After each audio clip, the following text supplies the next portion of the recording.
নাসির গাজী কেবল গল্প বলে বেড়াতেন না, বরং চিকিৎসক হিসেবেও তার সুখ্যাতি ছড়িয়ে পড়েছিল। একবার তার কাছে পাশের গ্রামে এক মোটা লোক এসেছিল চিকিৎসা করতে। লোকটি এত মোটা ছিল যে তিনি হাঁটতে পারতেন না। নাসির গাজী জিজ্ঞাসা করলেন, আপনার কি অসুবিধা? লোকটি বললেন, আমার গায়ে এত গোস্ত আর চর্বি জমেছে যে চলাফেরা করতে পারি না। আচ্ছা ঠিক আছে, দেখছি।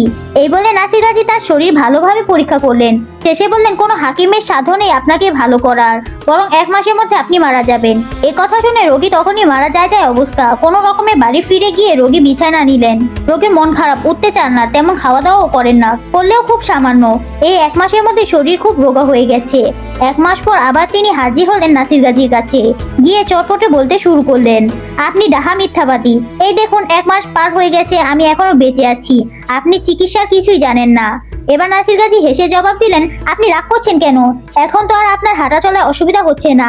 আমার কথাতেই তো আপনি খাওয়া দাওয়া বন্ধ করে দিয়েছিলেন, তাই 1 মাস আপনার শরীরে বাড়তি মেয়াদ আর চর্বি সরে গেছে। এতেই আপনার চিকিৎসা হয়ে গেছে। এখন আপনি সম্পূর্ণ সুস্থ।